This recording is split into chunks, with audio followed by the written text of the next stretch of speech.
श्रीमती मीराबाई। मीराबाई अपने पूर्व जन्म में बंधुओं एक माधवी नाम की गोपी थी। एक बात सदैव याद रखना, जब तक विरह व्याप्त जीवन में नहीं होगा ना, तब तक ठाकुर जी का दर्शन नहीं हो सकता। ठाकुर जी को जीवन में प्रकट विरह ही करेगा। भक्ति में विरह नहीं आया, ठाकुर जी प्रकट नहीं होंगे। मीराबाई का विरह बहुत बड़ा है। हम लोग सुनते हैं पूरा जीवन उन्होंने विरह सहा। पूरा जीवन नहीं बंधुओं, पूरे एक युग तक मीराबाई ने विरह सहा है। माधवी नाम की गोपी हैं मीराबाई। नन्हे से गोपाल जी अपने द्वापर युग की कथा, पहले पूर्व जन्म की कथा सुने मीराबाई की। ठाकुर जी अपने सब ग्वाल बालों के साथ में आनंद करते हैं। सब ग्वाल बालों के साथ में ठाकुर जी, नन्हे से गोपाल जी खेल रहे थे। मधुमंगल, श्रीदामा आदि ये सब तन सुखा, मन सुखा, धन सुखा, ये सब ठाकुर जी के सखा हैं। बहुत ध्यान से सुनो।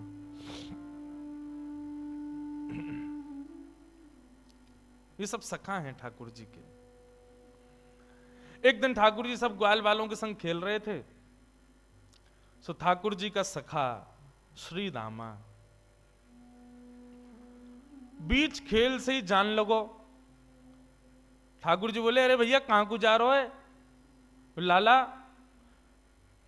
मैं तो अपनी ससुराल जा रहा हूं। ठाकुर जी तुरंत पहुंच गए श्रीदामा के पास, हाथ पकड़ लियो। बोले, ससुराल जी कौन सा काम है भैया? ब्रजभाषा समझ में आ रही है? देखो भैया, आप सब लोग अधिकतर यहाँ अहीर समाज के लोग बैठे, आप सब लोग ब्रज से ही हो। आपके सब पूर्वज ब्रज के ही हैं। ब्रज भाषा तो समझ में आनी चाहिए, आपके द्वारिकाधीश की भाषा है। ठाकुर जी बोले, भैया ये श्रीदामा जे कौन सा गांव है? ससुराल।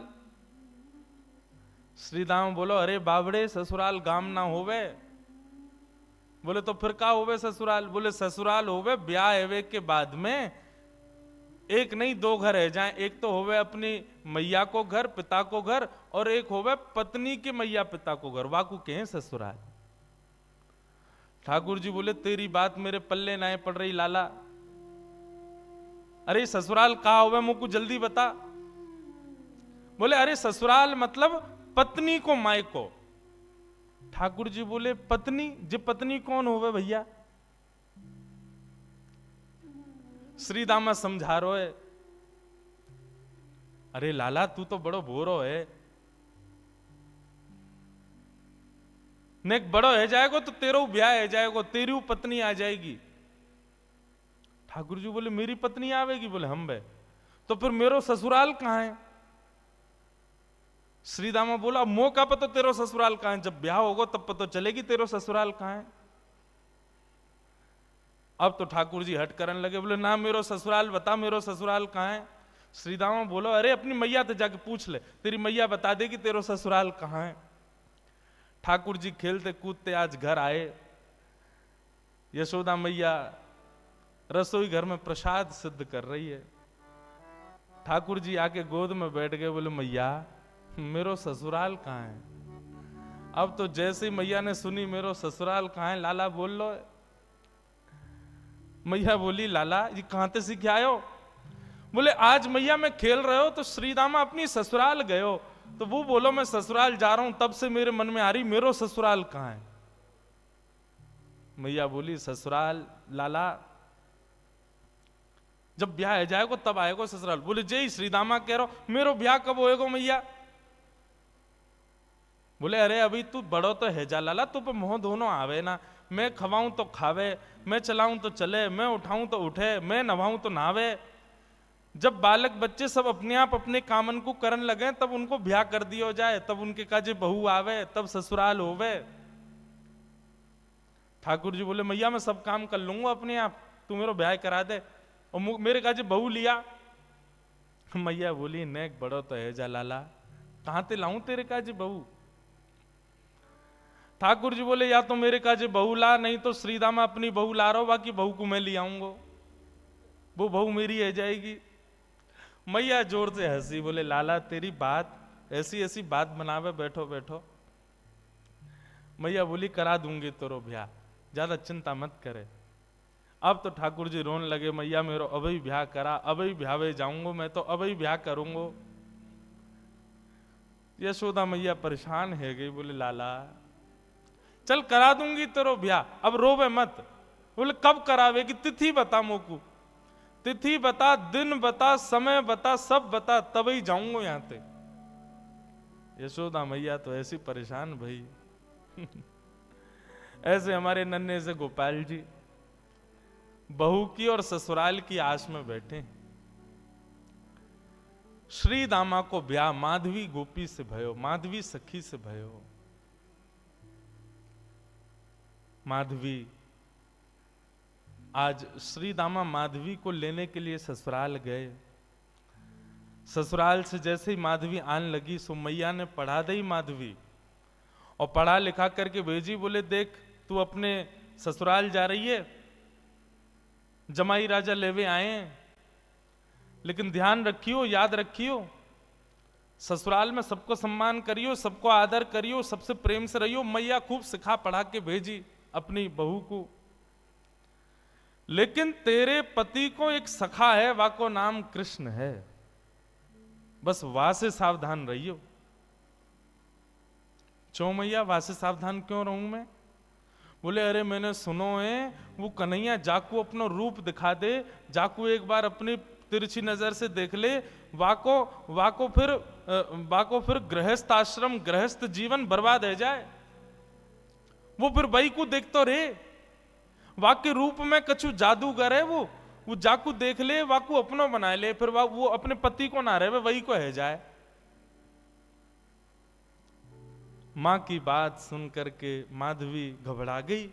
बोले ऐसो कैसो है कि पति छूट जाए वासे?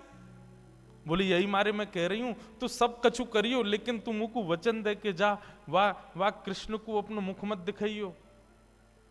चाहे तो को जीवन भर घूंघट करके रहना पड़े, लेकिन कृष्ण को मुख मत दिखाइयो। माधवी बोली मैया मैं वचन दे के जा रही हूं, वह कृष्ण को मुख नहीं दिखाऊंगी। श्री दामा माधवी को लेकर के ब्रज जा रहा है। श्री दामा पहले ही माधवी से चर्चा करते आ रहा हो रास्ता भर। सो श्री दामा ने कही, बोली अरे सुन, ब्रज में अभी मैया मिलेगी, पिताजी मिलेंगे, सब मिलेंगे, सबके संग फिर बोलो मेरो एक सखा है कृष्ण, वाकू जब से मैंने बताई ससुराल के बारे में, ब्याह के बारे में, तब ते बड़ा उतावलो है, तो है सके वो तो से मिलवे आवे तो वाकू अपना मुख दिखाई दियो। मीराबाई ने जैसे ही कृष्ण को नाम सुनो महाराज, आदि माधवी ने जैसे ही कृष्ण को नाम सुनो, आधे रास्ता में ही घूंघट कर लियो। बोले वहां से ही तो बचवे के काजे मैया ने कही है, वहां को मुख नहीं दिखाऊंगी। बंधुओं, संसार में जिससे मुख छुपाना चाहिए हम उसको तो दिखाते हैं, और जिससे कभी नहीं छुपाना चाहिए उसी से छुपाते हैं। संसार के विषय भोग विलास आदि इन सबके आगे हम अपने आप को प्रत्यक्ष प्रस्तुत कर देते हैं, और ठाकुर जी की भक्ति, ठाकुर जी के भाव में सदैव गोपनीय रखते हैं, सदैव अपने आप को पीछे रखते हैं। ऐसा क्यों? कथा का नाम सुनकर के रसिक जन आते हैं, ठीक है, अच्छा आप लोग भी पधारे हो, पर यहीं कोई ऐसी लीला होने वाली होती जिसमें थोड़ा मनोरंजन हो तो भीड़ ज्यादा होती है। कथा ही तो है, मीराबाई के चरित्र तो सुनाएंगे, क्या करना सुन करके? नहीं, ठाकुर जी से संबंधी कोई भी बात हो उसमें तो बढ़कर के आगे आओ, बढ़कर के आगे भाग लो, उसमें चिंता मत करो। मीराबाई ने अपना मुख छुपा लियो, माधवी ने जैसे ही वृंदावन पहुंची बैलगाड़ी, सखान ने जाके ठाकुर जी को बता दी, अरे अरे लाला देख, श्रीदामा आगो, अपनी ससुराल से आगो, अपनी बहू लेके आयो है। अब तो ठाकुर जी व्याकुल है गए, बोले बहू आइए, मैं भी तो देख के आऊं कैसी बहू होवे, कहाँ थे, कैसी ससुराल थे, कैसे आमे, कैसे कहा होवे। ठाकुर जी तो इतने उतावले हो गए महाराज, पहुंच गए बीच रास्ता में। अरे भैया श्रीदामा आ गए हो? बोले हाँ आ गए हो लाला। कहाँ है तेरी बहू, कहाँ बैठी है? बोले पीछे बैठी है। बोले अच्छा, मुख मुख दिखाई दे। बोले तू देवर है, वो तेरी भाभी है, भैया खुद ही देख ले। जैसे ही रथ रुका, माधवी भीतर से सुन रही थी कि कृष्ण आ गया है। माधवी ने घूंघट कर लियो, आसपास सौल आदि और पड़ी, वो भी ऊपर से डाल ली, मुख मोड़ करके बैठी है, कहीं से भी मुख दिख नहीं जाए, एक अंग भी मेरो दिख नहीं जाए, मेरो पातिव्रत धर्म नष्ट नहीं है जाए। मेरी मैया ने मुझसे कही कि जो वाकु देख ले या वाकी नेत्रन में आ जाए वो कभी जीवन भर अपने पति की ना रह पावे, वाकु मुख नहीं दिखाऊंगी। ठाकुर जी भीतर पहुंच गए, श्याम सुंदर बैठे हैं सामने, और माधवी से कह रहे हैं अरे श्रीदामा की बहू नेक हमऊ तो दिखा, तेरो मुख कैसो है? अरे नेक दिखाए दे। मेरी मैया ने तो, मैंने तो मैया से कही मैं श्रीदामा की बहू ले जाऊंगा, मैं तो तू को ले जावे वारो, लेकिन मैया ने मुझसे कही है कि वो मेरा ब्याह कराई देगी। मैं तो ब्याह कर लूंगा, मेरी वो बहू आ जाएगी, लेकिन एक बार देखूं तो सही बहू होवे कैसी है, नेक दिखाए दे। मीरा भाई तो और छुपावे, मुख नहीं दिखावे ठाकुर जी को। ठाकुर जी कभी पाम पकड़े सो इधर को है जाए, नेक ठाकुर जी बगल में आमे सो इधर को भाग जाए। खूब देर ठाकुर जी मनोहार करते रहे, लेकिन माधवी ने अपना मुख नहीं दिखाया। थोड़ी बहुत देर तो ठाकुर जी मनोहार करते रहे, जब माधवी ने मुख नहीं दिखाया सो ठाकुर जी बोले देख तू मोसों अपनो मुख छुपाए रही है, तो है ना पतो मेरो मुख देखवे के काजे सब तरस हैं, सब तड़फ हैं। बड़े बड़े ऋषि महात्मा ज्ञानी हिमालय पर जाकर के तपस्या करें तब जाके मेरो मुख दिखे, और तेरे सामने प्रत्यक्ष बैठा हूं, हाथ जोड़ रहा हूं, पाम पर रहा हूं, तब वो अपना मुख नहीं दिखा रही है। जा तड़पेगी तू मुंह को देखवे के काजे, तरसेगी, व्याकुल रहेगी जीवन भर। माधवी ने मानो ऐसा इशारा किया कि मोह देखवे की जरूरत ना है, मोह तड़पवे की जरूरत ना है, चले जाओ यहां से। ठाकुर जी निकल के बाहर आए, बोले अरे श्रीदामा मोह तो लगे तेरी बहू भेड़ी दिखे, बाकी आंख कमजोर, बाकी एक आंख ते काणी है। श्रीदामा बोलो नहीं तो। बोले तो नाक टेढ़ी है? बोले नहीं तो। बोले होठ कटे हुए हैं? बोले नहीं तो। बोले दिखाई ना रही, ऐसे मुंह छुपा रही है जैसे कितनी कुरूपणी है। कोई बात ना श्रीदामा, मेरी बहू आवेगी, मैं तो को नहीं दिखाऊंगा, ले जा अपनी बहू है। माधवी चली गई, अपने घर आ गई। लेकिन बंधुओं, गोविंद दामोदर स्तोत्र में कहते हैं ना, ग्रहे ग्रहे गोप वधू कदम्बा सर्वे मिलित्वा समवाप्य योग्यम पुण्यानि नामानि पठन्ति नित्यम गोविंद दामोदर माधवेति। ब्रज में तो और कुछ होता ही नहीं है, हर घर में केवल कृष्ण की चर्चा चलती रहती है। सुबह उठने से लेकर रात्रि सोने तक केवल कृष्ण कृष्ण कृष्ण। कृष्ण ने ऐसो कियो, कन्हैया ने ऐसो कियो, अरे आज तो नंद को लाला वहां घूम रहे हो, अरे आज तो नंद को लाला वहां डोल रहे हो, सब जगह यही चर्चा। अब माधवी सोचे इन पे और कोई बात ही नहीं है, अगल बगल की सब गोपियां, पूरे घर गृहस्थी की कोई बातचीत नहीं, बस पूरे दिन वो नंद को लाला ऐसो करे, नंद को छुरा ने आज तो ऐसो कियो, अरे आज तो माने ऐसो कियो, पूरे दिन वही की चर्चा। अब माधवी कहे किससे? अपनी सास से कहे, अगल बगल की गोपियों से कहे, बोले तुम लोगन पे और कोई बात ना है? कभी बैठ जाओ, कहीं चले जाओ, 24 घंटा या कृष्ण कृष्ण कृष्ण कृष्ण वही की चर्चा करते रहो। और भी तो कई बातें गृह गृहस्थी की कर लो भैया, ये 24 घंटा कन्हैया। एक गोपी बोली, अरे ये नई नई आई है का अभी ब्रज में? बोले हम बे अभी नहीं आई है। वो कितने दिन आए गए? बोले 3 दिन आए गए। वो 3 दिन आए गए? एरी गोपी, एरी माधवी, तेने कन्हैया देखो अभी तक, या कन्हैया की दृष्टि पड़ी तो पे? माधवी बोली मैं नहीं दिखाऊंगी वाकू अपना मुख, मेरी मैया ने मनाई करके भेजो है कि वाकू मुख दिखावे से यही स्थिति है जाए जो तुम लोगन की, अपनी पति की चर्चा ना करो, वह नेक से कन्हैया की चर्चा कर रही हो, मैं तो ना दिखाऊंगी वाकू मुख।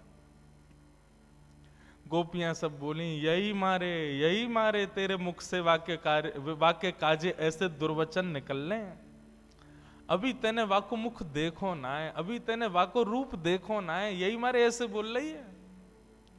अरे जाद ना वो छवि दिख जाएगी ना, जाद ना वो मोहनी मूरत सांवनी सूरत तेरे चित्त में बस जाएगी ना माधवी, तू भी हमारी तरह वही की चर्चा करेगी। माधवी मन में सोचती भी है, ऐसा कहा है वाक्य रूप में जो और कोई चर्चा ना आवे चित्त में।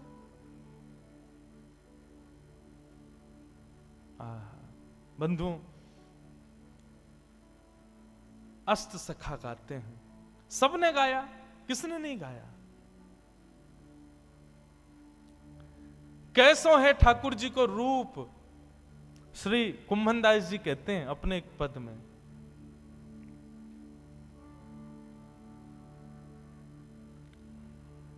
नैना पलक लागे नहीं रूप देखे। अरे माधवी, वह कन्हैया को रूप कैसो है? बोले नेत्रन से जब वो सामने दिखेगा ना तो जैसे पलक मानो झपकनो अपने आप को भूल जाएंगी, ये पलक नीचे आनो भूल जाएंगे। आज हम संसार की कोई वस्तु देखें तो पलक ना जाने कितनी बार झपके हमें खुद को पता ना चले। बोले श्याम सुंदर जब नेत्रन के सामने आएंगे तो पलक भी भूल जाएंगी कि हमको झपकना है, ऐसा रूप है वाको। गोवर्धन के अंग अंग प्रति निरख नैन मन रहत नहीं। अरे वाको एक एक अंग ऐसा है कि एक अंग को देखेगी तो वर्षों तक एक ही अंग को चिंतन चलता रहेगा। ऐसा ना है कि एक बार में नेत्रन को भी देख ले, मुख को भी देख ले, कानन को भी देख ले, हाथ भी देख ले, पाँव नहीं, एक बार में एक ही अंग दिखेगा और वही कोई चिंतन चलता रहेगा। कहरी कहो कछु कहत न आवे, चुत चुरायो वे मांग दही। कहा कहूं, वाक्य रूप को वर्णन ना कर सकूं। माधवी बोली ऐसो का है वाक्य रूप में? बोले वर्णन को विषय ना है, कोई बता ही ना सके। अरे कितनों बड़ो वक्ता आ जाए, वाक्य रूप को वर्णन कोई ना कर सके। कुंभनदास प्रभु के मिलवे की, कुंभनदास प्रभु के मिलवे की, सुंदर बात सखियन सो कहे। नैन पलक लागे नहीं, ऐसा रूप है वह कन्हैया को। अब तो माधवी पतो चल जाए या गली में कन्हैया है तो वह गली में ना जावे, पतो चल जाए कि यहां से अभी गुजरे तो वहां नहीं जावे, हर जगह से अपने आप को बचावे। लेकिन मैं अपनी कथा में कहा करता हूं बंधुओं, 5000 साल पुरानी बात नहीं, आज भी वृंदावन आपके भीतर पंच रसों से कृष्ण को प्रवेश कराता है। आज भी देखोगे तो श्री कृष्ण दिखेंगे वृंदावन में, कहीं नहीं तो दीवारों पे दिख जाएंगे, कहीं नहीं तो कहीं भी दिख तो जाएंगे। आंख बंद कर लोगे तो कानों से नाम के रूप में प्रवेश कर जाएंगे, कान भी बंद कर लोगे तो जीभ से जो भी पा रहे हो वो सब प्रसाद ही है, वृंदावन में सब भोग ही है, तो रूप रसना के रूप से प्रवेश कर जाएंगे। मुख से कुछ खाओगे नहीं, नेत्रों से देखोगे नहीं, आंखों कानों से सुनोगे नहीं, तो नासिका से प्रवेश कर जाएंगे। क्योंकि वृंदावन में जितनी हवा बह रही है वो भी राधा रमण, राधा वल्लभ, बांके बिहारी, मदन मोहन, राधा दामोदर सबके चरणों का स्पर्श करके बह रही है। कहां तक बचोगे? वृंदावन पहुंच गए, वृंदावन की सीमा में प्रवेश कर गए, भजन आपका तब से शुरू हो जाता है। सांस लेना भी भजन है वृंदावन में। क्योंकि हवा में भी कृष्ण तत्व है। माधवी कहां तक बचाए अपने आप को? मैया ने कही मुख मत दिखाइयो। अरे मुख तो मैं खूब छुपा रही हूं, लेकिन कानों से भी कृष्ण कृष्ण। जहां बैठ जाऊं कहीं भी ऐसी कोई जगह ही नहीं जहां कृष्ण की चर्चा नहीं होती। माधवी तो अब तो ये स्थिति हो गई कि रात में सपने में भी उसको ठाकुर जी के अनुभव होते हैं। मुख नहीं दिखता क्योंकि देखा तो कभी है नहीं, लेकिन इतना सुन लिया है कि उसको अनुभव हो गया है कि चरण ऐसे हैं, हाथ ऐसे हैं, चाल ऐसी है, मुस्काते हैं तो ऐसे। फिर उठ जाती है, मुख से पानी से मुख धोती है और फिर विचार करती है सोऊं भी तो कैसे, नींद में भी तो वही दिख रहा है, कहां तक बचूं मैं। माधवी की ये स्थिति। 24 घंटे चिंतन में श्री कृष्ण श्री कृष्ण श्री कृष्ण। एक दिन परेशान हो गई, रात्रि में सो गई, कानों में रुई लगा ले तो भी क्या, चिंतन में तो वही चल रहा है, कहां तक बचे।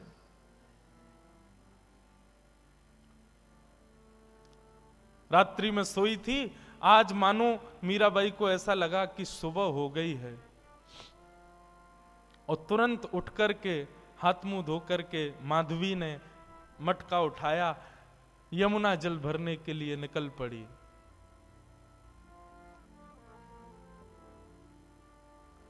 उसको लगा समय हो गया है यमुना जल भरने का। सब गोपियां साथ में जाती थीं यमुना जल भरने के लिए, लेकिन मीरा आज माधवी समय से पहले ही उठ करके चली गई। उसको लगा कि समय हो गया है, और पहुंच गई यमुना के तट पर। तट पर जाकर के देखा अभी तक कोई भी नहीं, अकेली मैं, बाकी सब कहां चली गई। हो सकता है मुझे विलंब हो गया हो, या मन में भाव आया मैं जल्दी आ गई हूं तो कोई बात नहीं, भर लेती हूं, आई गई हूं तो। अकेली है यमुना के तट पर माधवी। जैसे ही यमुना जल भरने लगी मटके में, रोज उठा के लेके जाती है खुद ही, लेकिन आज मटके में जल जैसे ही भरा, उठाया तो उठे ना, भार बढ़ गया है, भारी हो गया है। अब तो लगी है उसको उठाने में, कभी खूब प्रयास करती है, खींचती है, आसपास देखती है कोई आ जाए, कोई आके उठवा दे।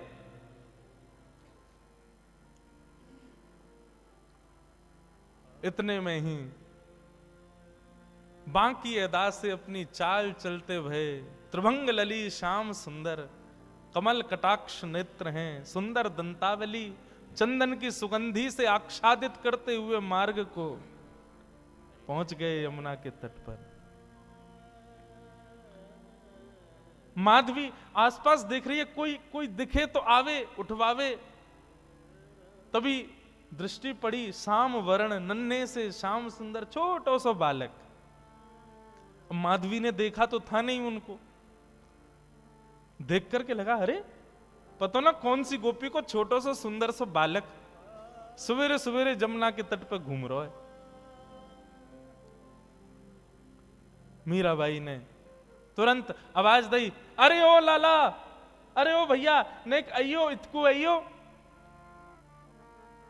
ठाकुर जी कूदते फांदते अपनी चंचल अदा से, कभी यहां देखें कभी वहां देखें, ऐसी मधुर मुस्कान उनकी, पहुंच गए माधवी के पास। एक बार को तो मानो जैसे देखती ही रह गई माधवी, लेकिन मन में ये एक बार भी नहीं आया कि ये वही तो नहीं है जिससे बचना चाह रही हूं। नन्नो सो बालक है, चंचल सोया को बदन है, जरूर कोई गोपी को छोरा होगो। मटकी रखी है और माधवी ने कही, अरे लाला तूने किए जल की भरी, यमुना जल की भरी मटकी ने ऊंचाई दे, मुंह पे उठना ही रही है, बहुत भारी है गई है। ठाकुर जी इशारों करके बोले हाँ मैं उठवाए दूं। अब भाई जैसे मीराबाई माधवी उठाने लगी, ठाकुर जी ने अपनी दोनों भुजान को वामे मानो जैसे एक भाव जैसो दियो, सोई मटकी उठ गई। अब मटकी तो उठी, ठाकुर जी नेक से नेक उठा के इतनी ऊपर तक कर देते, लेकिन ज्यों ज्यों मटकी उठाई ठाकुर जी त्यों त्यों लंबे रहते चले गए और बिल्कुल मीराबाई के सन्मुख खड़े है गए। ऊंचाई करके जैसे ही मटकी शीश पे धारण कराई, शीश पे मटकी धारण करते ही माधवी ने अपने नेत्रन से सामने देखो, और जैसे ही सामने देखा, आहा, वरहा पीडम नटवर वपुः कर्णयो कर्णकारम विभ्रदवास कनक कपिसं वै जयंतीम चमालाम रंध्रान वेणु वधर सुधया पूरयन गोप वृंदई वृंदारण्यम स्वपद रमणम प्राविशद गीत कीर्ति। दोनों भुजा से मटकी पकड़ रखी है, नेत्रों से सामने श्याम सुंदर को देख रही है, मुख खुला हुआ है, प्रश्वेत के बिंदु माथे से नीचे गिर रहे हैं, और अचेत अवस्था में मीराबाई उनके रूप को देख रही है, माधवी उनके रूप को देख रही है।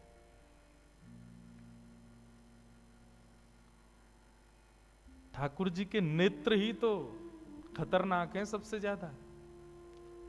एक बार दृष्टि पड़ जाए तो फिर कोई और के रह नहीं पाओगे। मेरे मन में बंधुओं आता है कि हम ठाकुर जी के दर्शन करके पुनः सहज इसलिए हो जाते हैं क्योंकि हमने उनको देखा, उन्होंने अभी हमको नहीं देखा। कभी ठाकुर जी ने यदि हमको देख लियो ना, तो एक बार उनके सामने जाके फिर सहज नहीं हो पाओगे, फिर अन्यत्र कहीं मन लग नहीं पाएगा। मीराबाई माधवी अचेत खड़ी है, ठाकुर जी से जितनों बचनों चारे ठाकुर जी ने उतने सबरे अपने बाण मार दिए, नेत्रन से कटाक्ष मार दी, मधुर मुस्कान कर दी, अपने रोम रोम को दर्शन कराई दियो। महाराज अब तो माधवी की स्थिति एक जड़वत कोई मूर्ति जैसे खड़ी रहती है, ऐसे खड़ी है। गोपियों ने एक ही दिन पहले ही बताया था कि वो दिख जाता है तो क्या होता है, वही हो गया।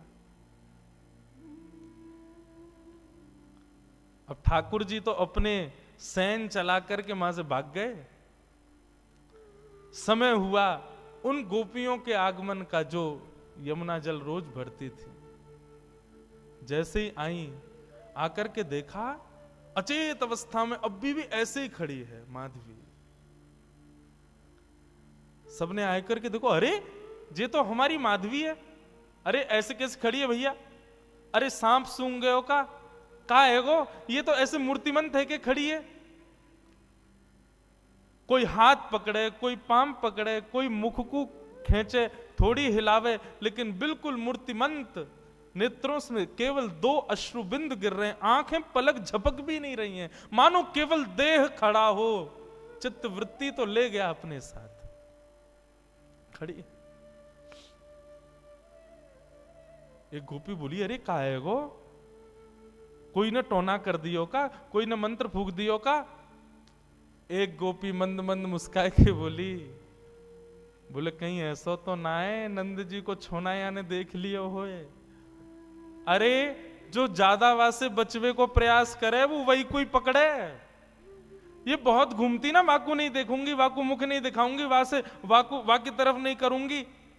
मुझे लगे कहीं वही ने तो याकू अपनो दर्शन नहीं करा दियो।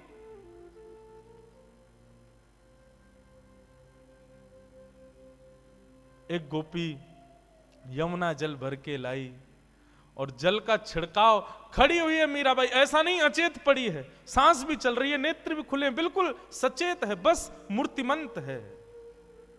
पानी का छिड़काव किया, मुख पर जैसे जल मारा तब मानो जैसे रुकी हुई श्वास आई हो, और जल पड़ते ही मूर्छित होकर के गिर पड़ी माधवी।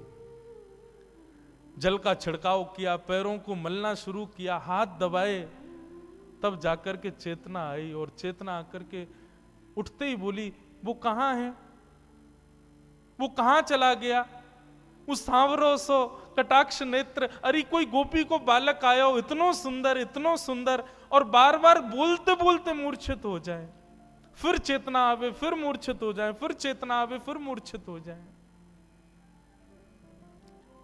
सब गोपियां चिंतित नहीं, मुस्कुरा रही हैं। अब जैसे ही माधवी चेतना में आई, आते ही बोली, तुम सब मुस्कुरा रही हो, मेरी स्थिति तो देखो, मुझको ज्वर चढ़ रहे हो है, मुझसे चलो ना जा रहे हो, मुझसे उठो ना जा रहे हो, मेरी स्थिति ऐसी क्यों हो रही हो, तुम सब मुस्कुरा रही हो। तब एक गोपी बोली, तेने कोई और को लाला ना देखो, तू जैसे बचवे को प्रयास कर रही ना, वही आयो तेरे पास, वही नंद नंदन, वही श्याम सुंदर, वही हमारी यशोदा जी को लाला, वही तेरे खसम को मित्र कृष्ण, वही आयो।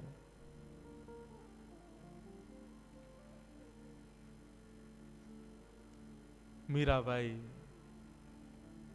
माधवी अब तो बेचैन हो गई, मैं कहा करूं, कहां जाऊं, मुझको घबराहट है रही है, मैं मुंह से उठो ना जा रहा, मुझसे चलो ना जा रहा, मैं बोल भी ना पा रही, बार बार अचेतना है रही है, कछु करो ना।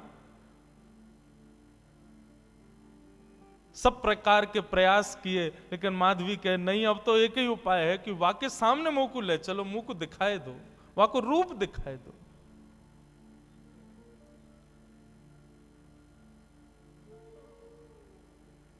बंधुओं, कृष्णदास जी सही कहते हैं,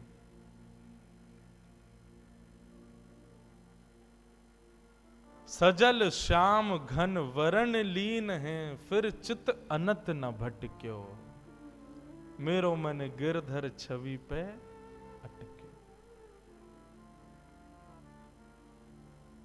मेरो मन गिरधर छवि पे अटक्यो, मेरो मन गिरधर।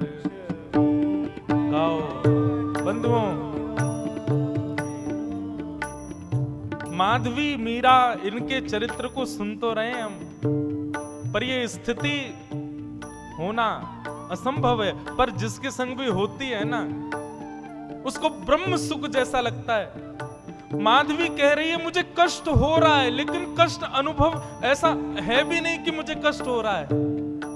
सांसारिक देह की स्थिति पूछो तो मैं कष्ट में हूं, पर मेरी अंतरात्मा से पूछो तो मैं ब्रह्म सुख में हूं, मुझे आनंद आ रहा है, मुझे छेड़ो मत, रहने दो इसी अवस्था में। ऐसी स्थिति हो गई माधवी की। मेरो मन गिरधर छवि पे अटक्यो, मेरो मन गिरधर छवि पे। बंधुओं सुनो, नेत्र बंद करके अपने चित्त में ठाकुर जी का स्मरण करो, दिव्य झांकी का अनुभव करो और संग संग गाओ, मधुर भाव से गाओ, ठाकुर जी को याद करके गाओ। मेरो मन गिरधर छवि पे अटक्यो, मेरो मन गिरधर छवि पे अटक्यो, मेरो मन गिरधर छवि पे अटक्यो, मेरो मन गिरधर छवि पे अटक्यो। ओ ललित त्रिभंगी चाल पे चल के, ललित त्रिभंगी चाल पे चल के, ललित त्रिभंगी चाल पे चल के, ललित त्रिभंगी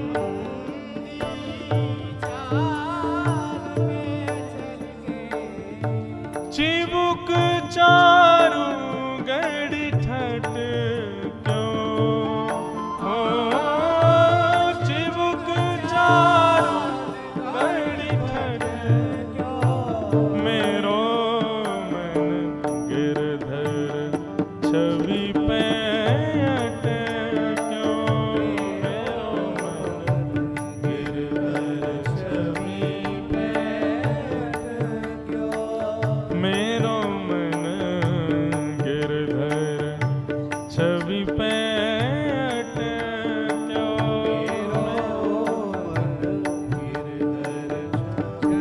बोलो गिरधर गोपाल की जय।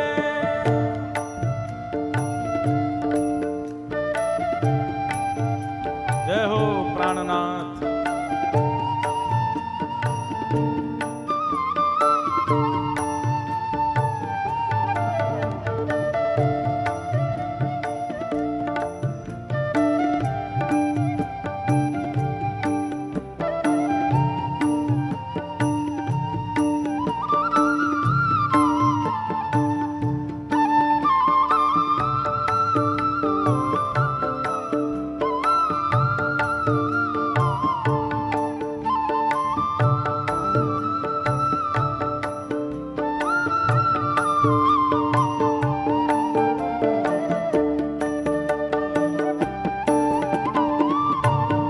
प्यारे गिरधर लाल की जय।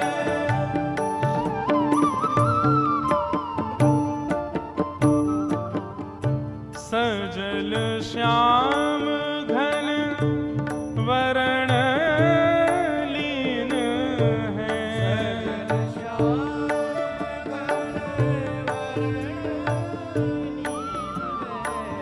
सजल श्याम घन वरण लीन है।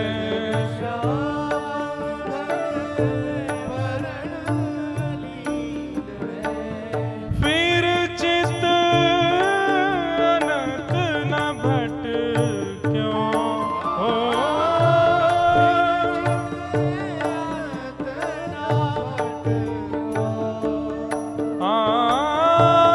फिर चित अनंत न भट क्यों।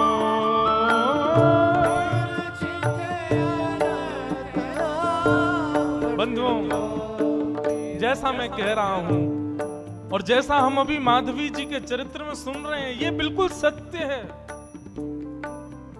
ठाकुर जी यदि चित्त में एक बार विराज गए, ठाकुर जी ने यदि हमको दृष्टि से कभी देख लिया, फिर चित्त अनंत न भटक्यो, फिर चित्त कहीं और लग ही नहीं पाएगा।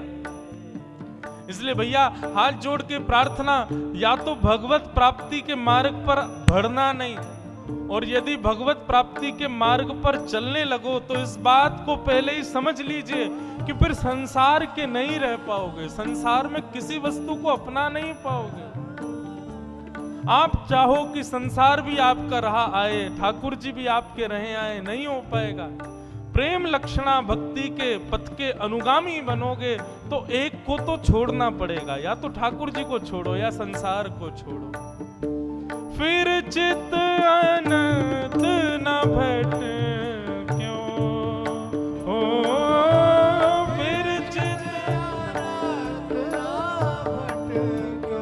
मेरो मन गिरधर छवि पैठ क्यों, मेरो मन गिरधर छवि हो, मेरो मन गिरधर छवि पैठ क्यों, मेरो मन गिरधर छवि। कृष्णदास जी कहते हैं, माधवी अब पूछ रही है मैं क्या करूं, मैंने तो बहुत रोका, बहुत बचाया अपने आप को कि उसके सामने कभी ना पड़ूं, लेकिन मेरा ब्याह भी तो ब्रज में हुआ ना, जहां कानों से, आंखों से, नाक से, जीभ से, त्वचा से, सब जगह से कृष्ण ही जाता है भीतर। मैं कहां तक रोकूं खुद को, और जब अब आ चुका है भीतर, जब वो चित्त में बैठ गया तो अब मैं क्या करूं, मेरे बस में नहीं अब कुछ भी। लगन लगी घनश्याम की जाए, लगन लगी। ये नारायण दास जी का पद है, नारायण दास जी का पद है, बहुत सुंदर पद है। वे कहते हैं, एक बार जिसको ठाकुर जी की लगन लग जाती है, लगन लगी घनश्याम की जाए, लगन लगी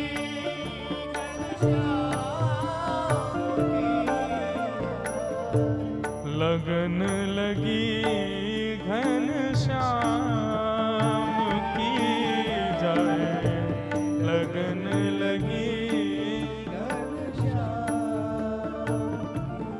कृष्णदास जी कहते हैं, एक बार लगन यदि लग गई ठाकुर जी की, फिर संसार के नहीं रह पाओगे, तो फिर करें क्या, फिर क्या उपाय है? एक ही उपाय है, कृष्णदास किए प्राण न्युछावर,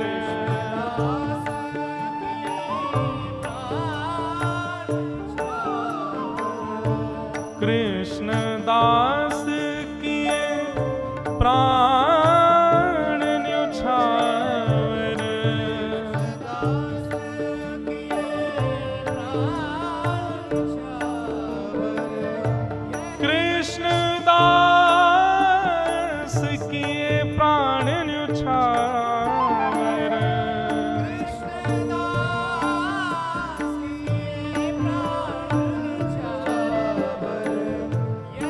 यह तन जग सिर पट क्यों,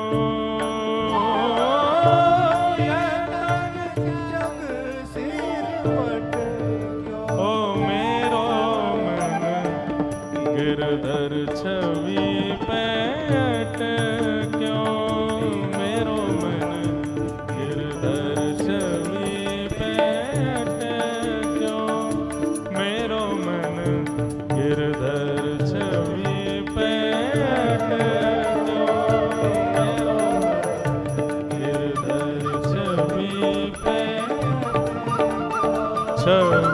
पैट क्यों, छवि पैट क्यों।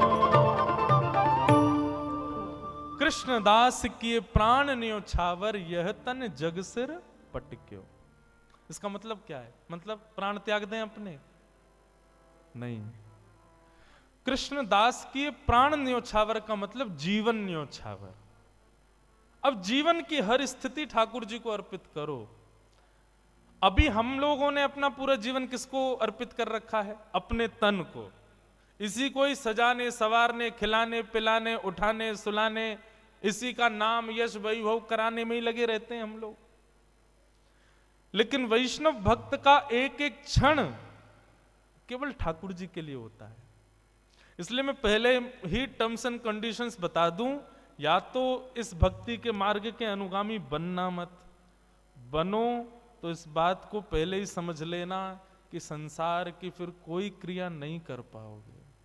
मीराबाई का चरित्र मनोमंथन के लिए सुनिएगा, मनोरंजन के लिए नहीं। कहीं मीराबाई का चरित्र हृदय में घर कर गया तो फिर संसार के नहीं रह पाओगे आप। जो मैं बीच में पंक्ति छेड़ रहा था, मीराबाई की स्थिति क्या है? पद में कहते हैं, भजन तो भूल जाओ, 4 दिन पद ही सुनो। क्या कहते हैं? नारायण जी का पद है, लगन लगी घनश्याम की जाए, लगन लगी घनश्याम की जाए, लगन लगी घनश्याम। स्थिति क्या होती है? धरत कहूं पग परत है कित हूं, रखोगे कहीं पैर और जाएगा कहीं। धरत कहूं पग परत कित हूं, भूल जाए सुधि धाम की। छवि निहार नहीं रह सार कछु, छवि निहार नहीं रह सार कछु, धरि पल निस दिन जाम की जाए, लगन लगी घनश्याम की जाए, लगन लगी घनश्याम की। बंधुओं, ठाकुर जी कुछ रूपों से आकृष्ट करते हैं। 5 रस तो प्रमुख हैं, रूप रस स्पर्श गंध और शब्द। जरूरी नहीं है कि कथा से ही आपका चित्त पकड़ा जाए, लेकिन एक बात समझिएगा, कथा से ठाकुर जी के नहीं हो पाए तो बाकियों में संशय हो सकता है कि बाकियों से ठाकुर जी के हो पाओगे। या तो ठाकुर जी का रूप देख करके आप उनके आसक्त हो जाओगे, या तो ठाकुर जी के रसयुक्त कीर्तन पद को सुन के उनके हो जाओगे, या तो ठाकुर जी के या ठाकुर जी के वैष्णवों के स्पर्श से उनके हो जाओगे, या ठाकुर जी की सुंदर गंध यानी कि उनके अनुभव से उनके हो जाओगे। लेकिन रूप रस स्पर्श गंध, ये चारों तब तक सार्थक नहीं होंगे जब तक शब्द से उनके नहीं होंगे, मतलब कथा से उनके नहीं होंगे। माधवी के साथ क्या हुआ? 24 घंटे ब्रज में कृष्ण की चर्चा चलती रहती है, तो ना चाहते हुए भी कृष्ण चिंतन जा रहा था चित्त में, कृष्ण की कथा प्रवेश कर रही थी चित्त में। चित्त में कथा ने प्रवेश किया, तब रूप ने आकृष्ट किया। कथा पहले आएगी जीवन में। और माफ कीजिए, जिसके जीवन में कथा ने प्रभाव नहीं किया ना, वो उसके सामने ठाकुर जी खड़े भी हो जाएंगे तो भी उसका कुछ नहीं होगा। कथा प्रथम आसक्ति है। आपके श्री रुक्मणी जी ने जब द्वारिकाधीश को पत्र लिखा, क्या कहा कि श्रुत्वा गुणान भुवन सुंदर शृण्वताम ते। श्रुत्वा गुणान, मैंने आपको सुना है, और जब से सुना है तब से आपसे प्रेम किया है। मतलब बिना सुने प्रेम नहीं हो सकता। कई लोग कहते हैं महाराज जी तीर्थ दर्शन करा दो, हमको प्रसाद पवा लो, कुछ भी करा लो, कीर्तन में नचा लो, कथा सुनने की मत कहो। तो मेरे मन में आता है, इस जन्म में तो ठाकुर जी तुझको कभी नहीं मिलने वाले। तू कथा से तेरे में रति नहीं है, कथा से तुम्हारे अंदर हृदय में प्रीति नहीं है, तो चाहे तुम कितने भी साधन कर लो। श्रीमद् भागवत में लिखा, श्रम एव ही केवलम। यदि आप सारी क्रिया करते हो लेकिन कथा से रुचि नहीं है, तो आपके द्वारा की गई समस्त क्रियाएं श्रम हैं। आहा, मीराबाई, माधवी, अब स्थिति हो गई, धरती कहीं है, पैर जाता कहीं है, चलती कहीं है, बैठती कहीं है, सोचती कुछ है, करती कुछ है। जित मुंह उठे तित ही धावे। मतलब जहां मुख घूम जाता वहीं को दौड़ने लग जाती हैं। वो खड़े श्याम सुंदर, मुख यहां घूम, अरे वो खड़े श्याम सुंदर। जित मुंह उठे तित तित ही धावे, सुरत न छाया धाम की। अस्तुति निंदा करो भले ही, मेड़ तजी कुल जाम की। अब चाहे कोई मेरे भाव की प्रशंसा करे या कोई मेरे भाव की निंदा करे, मुझे उससे कोई मतलब नहीं है। अरे तू तो पागल है, तू तो ऐसी है, तू तो वैसी है, कोई बात नहीं। अरे ये तो परम भक्त है, परम वैष्णव है, तो प्रशंसा सुनने से ज्यादा अच्छा भी नहीं लगता, और कोई बुरा कहता है तो बुरा भी नहीं लग रहा है। ऐसी स्थिति हो गई। नारायण बौरी भई डोले, नारायण बौरी भई डोले, रहू न काहू काम की जाहे, लगन लगी घन श्याम की जाए, लगन लगी घन श्याम।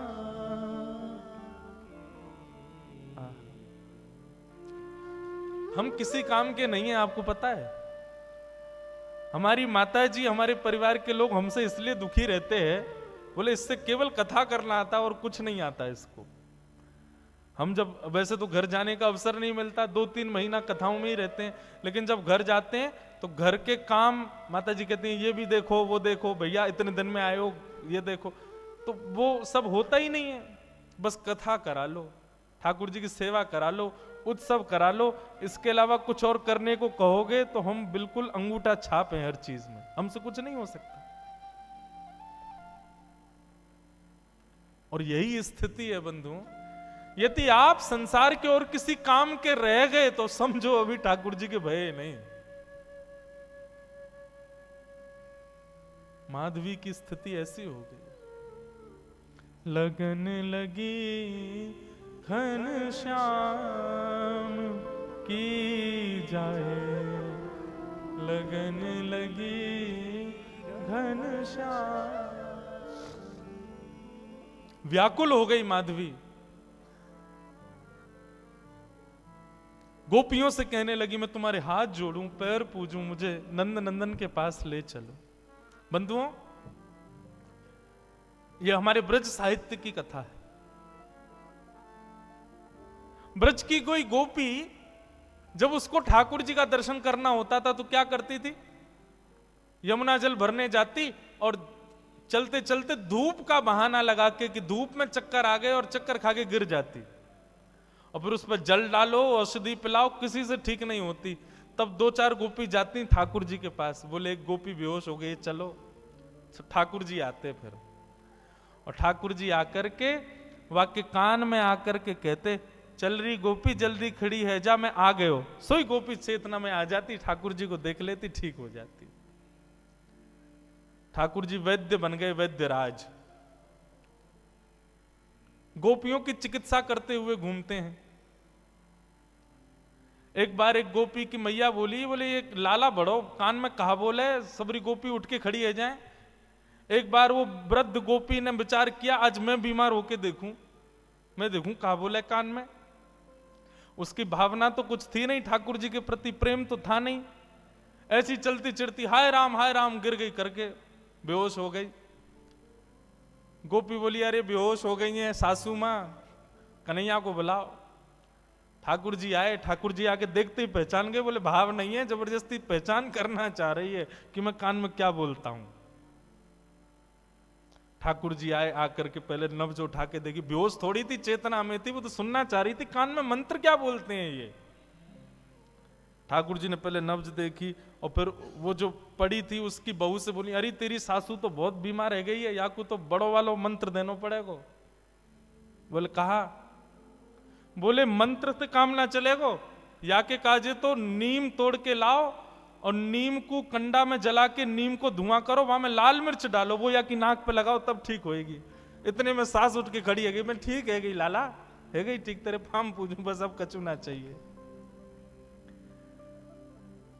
श्याम सुंदर ऐसे गोपियों की चिकित्सा करते हैं, लेकिन आज जब माधवी की स्थिति ऐसी भई, गोपियां कहीं बोले लाला एक नई गोपी आई है, अचेत पड़ी है, लाला एक बार दर्शन दे दे। बोले कहा नाम है बाको? माधवी। अरे अपने श्रीदामा की बहू। भगवान बोले वो बहू? बोले हाँ। वो ससुराल ते आई का है? बोले हाँ वही। वाकू तो अपना मुख नहीं दिखाऊंगा, अरे बड़ी इतरा रही, मैं बात से पाम पूछ रहा हूं कि अपना मुख दिखाए दे, मुंह को दिखाया हो नहीं माने, पड़ी रहने दो, मैं ना आऊंगा वाक के पास। वाकू तो मैंने वचन दिया है कि वो तड़पेगी मेरे रूप को देखवे के काजे। ठाकुर जी नहीं गए माधवी से मिलने, क्योंकि ठाकुर जी चाहते थे कि यह विरह वेदना कलयुग में प्रेम लक्षण बन के जन्म लेगा, इसलिए विरह देना पड़ेगा। जब बीज में से एक स्वस्थ वृक्ष को जन्म देना होता है ना, धूप की ताप में रखना पड़ता है। ठाकुर जी यदि किसी को वेदना देते हैं, विरह देते हैं, तो निश्चित है उस पर अति कृपा है, अति प्रसन्न है, उससे कुछ और कामना है। ठाकुर जी सहज में ही किसी को अनुभव दे दें, सहज में ही किसी को कृपा कर दें, तो समझो कि अभी उसकी भक्ति उतनी श्रेष्ठ नहीं हुई। लेकिन किसी को तड़पा में, विरह दे में, तो समझो इससे प्रीति ज्यादा है। व्याकुल माधवी, तभी प्रसंग आया गोवर्धन लीला का। इंद्र के मान को मर्दन करने के लिए भगवान श्री कृष्ण ने जब गोवर्धन पूजा का कार्य रखा, सब ब्रजवासी गए, गोपियां गई। अरे माधवी वैसे तो कन्हैया आवे ना है, लेकिन आज सब ब्रजवासी जा रहे हैं, आज तो को कन्हैया जरूर दिख जाएगो, चल। माधवी भी गोवर्धन गई है, लेकिन बंधुओं उसकी दृष्टि में पता नहीं क्या हो गया, उसको सब दिख रहे हैं लेकिन ठाकुर जी नहीं दिख रहे। गोपियों से कहे कहीं दिखे श्याम सुंदर? बोले वो तो घूम रहे सामने, देखे तो ठाकुर जी ओझल हो जाएं, ठाकुर जी कहीं छुप जाएं, मानो कोई लता पत्र अपने आप आगे आ जाए, बाधाएं अपने आप खड़ी होने लगी और त्यों त्यों व्याकुल होवे माधवी।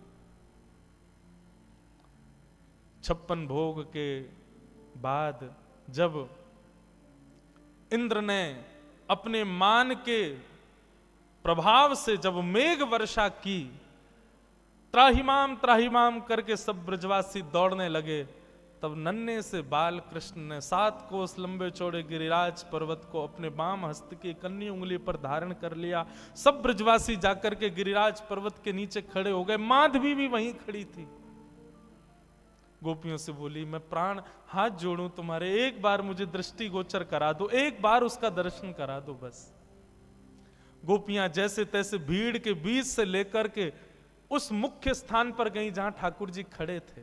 सबको दर्शन हो रहे थे, लेकिन जैसे ही माधवी पहुंची, माधवी ने जैसे ही उस चट्टान के ऊपर देखा जहां ठाकुर जी खड़े थे, ठाकुर जी का एक क्षण गिरधर स्वरूप दिखा और दिखते ही ओझल हो गया, धुंधला हो गया, मानो आंखों में पानी आ गया हो। खूब मीड़े, खूब जल डाले, लेकिन ठाकुर जी नहीं दिखे। प्राण निकलने को होने लगे माधवी के, लेकिन निकल भी नहीं रहे हैं। सिर पकड़ के बैठी है, प्राण ही निकल जाए, नहीं दिख रहे हैं तो चरणों में सर झुका दिया, बोले क्षमा कर दो, मैंने अपनी मां के गलत उपदेश का पालन किया, जिससे मुख छुपाना नहीं था उससे छुपाया, मुझसे अपराध हो गया नाथ। ठाकुर जी बोले, माधवी अब तो तुझे मेरा रूप नहीं दिखेगा, अब तो प्रतीक्षा कर। कितने वर्षों की प्रतीक्षा? ठाकुर जी बोले, 1 युग की प्रतीक्षा। अब तो तुझे मेरा दर्शन कलयुग में ही होगा, जाओ अब मेरी विरह वेदना रूपी भक्ति में ही रहो, उपासना करो मेरे रूप की, उपासना करो मेरी, तब जाकर के तुमको दर्शन होगा। माधवी का फिर उसके बाद जीवन केवल नेत्र बंद करके साधना युक्त रहती है, रोती है, विलकती है, लेकिन ठाकुर जी नहीं दिखते उसको। ब्रज की गोपियां भी कभी कभी माधवी के ऊपर तरसती हैं कि बताओ हम कितनी सौभाग्यवंत हैं कि हमको दिख जाते हैं, इसको दिखते ही नहीं है।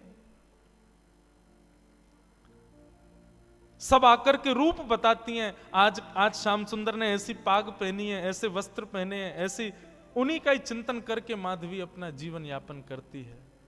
और इसी प्रकार सुन सुन करके ठाकुर जी की रूप माधुरी का अपने जीवन यापन करते हुए अपने प्राणों का परित्याग किया माधवी ने।